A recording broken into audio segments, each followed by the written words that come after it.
स्नानं वस्त्रं समर्पयामि वस्त्राश्वसनान्यर्षा विधेनो सुदगाः पूयमानः अपि चन्द्रावर्तवेनो हिरण्याभ्यश्वाङ्गसिनो देवसोमः यज्ञोपवीदं समर्पयामि यज्ञोपवीदं परमं पवित्रं जापदेति सहजं पुरस्तात् आयुष्यमग्र्यं मृदवञ्च शुभ्रं यज्ञोपवीदं मलवस्तु तेजः पुष्पं पेट्टने आयने देवरायने दूर्वारोहन्तु पुष्पिनीः तदाष्टपुष्करे गाढोत्रस्य गृहा इमे लोकसम्राजनानामासन्नापात्रं जनयन्त देवाः समाघ्रापयामि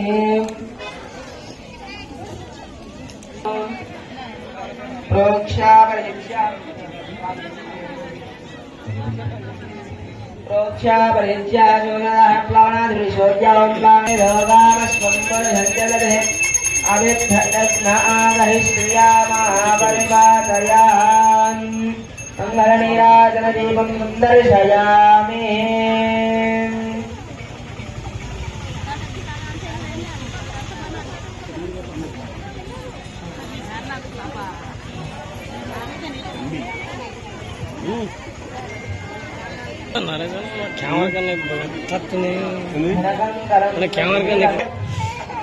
ओम विश्वेत्ताते नवनेज प्रवाच्यायिताकार्यादयालभूतसंप्रदं तस्वप्राणो शरवायन्ते बन्धने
पवित्रेण विदर्शनिः यः पोदादपुनादुमहं वयद्गुस्यामपदयोरयीनान् विश्वानरो रश्मिभिर्मा पुनात् शिरोत्यामगुंहिरन्मयम् तेन ब्रह्मविदो वयम् ओदम् ब्रह्मपुनीमहे इन्द्रस्वनीतिर्हमा पुनादो सोमस्तस्य वरुणः समीक्ष्य यमो राजा प्रमुनाभि రామచంద్రుడు వచ్చాడు. ఆ తర్వాత ఒక దివ్య క్షేత్రంగా ఇది ప్రకాశిస్తూ ప్రతి శ్రీరామనవమి మనందరికీ కూడా సుఖము, శాంతి, ఆనందం. ముఖ్యంగా ఆదివారం పరిపాలించగలదు. మనకు ఒక్క పొద్దులన్నీ ఆదివారమే ఉంది. ఆదివారం నాడు ఏ పూజ చేసినా, ఏ పునస్కారం చేసినా, ఏ జపం చేసినా, ఏ దానం చేసినా, ఏ ఒక్క పొద్దున్నా మహా పవర్ఫుల్. అందుకోసం సూర్యుడు ఇప్పుడు మీకు ఆకాశంలో కనిపిస్తున్నాడు. మన నక్షత్రాలని వచ్చాక సూర్యుడు కనిపిస్తాడా? మరి అన్ని నక్షత్రాలు, కోట్ల నక్షత్రాలు వస్తున్నాయి. ఈ పగలున్నంత వెలుగుందా? కనుక సూర్య భగవాను యొక్క ప్రభావం అట్లాంటిదని వెనకటి వాళ్ళంతా వారం నాడే నియమాలు పాటిస్తే ఆంగ్లేయులు వచ్చి కాస్త హాలిడే ఇచ్చి మీ ఇష్టం పెట్టుండండి అని మన నెత్తి మీద వాడు ఏదో పెట్టిపోయాడు. అందుకే ఆ వంశంలో జన్మించాడు శ్రీరామచంద్రుడు. సూర్యవంశ పావనుడై సూర్యుడు లోకానికి ఎటువంటి ఒక అరమరిక లేకుండా వెలుతురునిస్తున్నాడో గుర్తుగా సంవత్సరానికి ఒకసారి ఈ చైత్ర మాసంలో నవమి రోజున స్వామికి కళ్యాణోత్సవం జరపడం ద్వారా కృతజ్ఞత తెలుపుకుంటూ ఉన్నాము శ్రీరామచంద్రమూర్తికి. ఈ కార్యక్రమం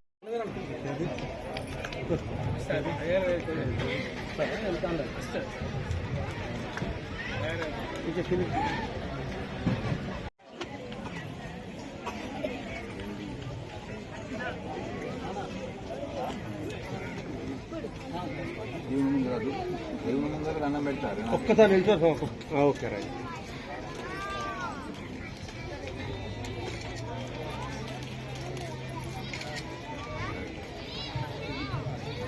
కాకా, మామ, బాపు అని పిలుచుకునేవాళ్ళే తప్ప కొట్లాట వచ్చినా కూడా బాపు ఆగే, కాకా ఆగే అనేవాళ్ళే తప్ప తీవ్రమైన మాటలు మాట్లాడుకోకుండా ఉండేటువంటిది బంధు సూత్రం అంటారు. ఇవాళ సొంత మేనమామలు కూడా డబ్బులు ఇస్తే మామ అంటున్నాడు, లేకపోతే లేదు. బంధు సూత్రం సదైవ రచ, శిక్షా సూత్రంతో కర్తవ్యం. ఎవడు తప్పు చేసినా వాడు రాజు కావచ్చు, చక్రవర్తి కావచ్చు, సామాన్యుడు కావచ్చు, మాన్యుడు కావచ్చు, అందరికీ ఒకటే శిక్ష. ఆనాడు రామరాజ్యంలో మరి ఇంకా ధర్మసూత్రంతో పాలనం.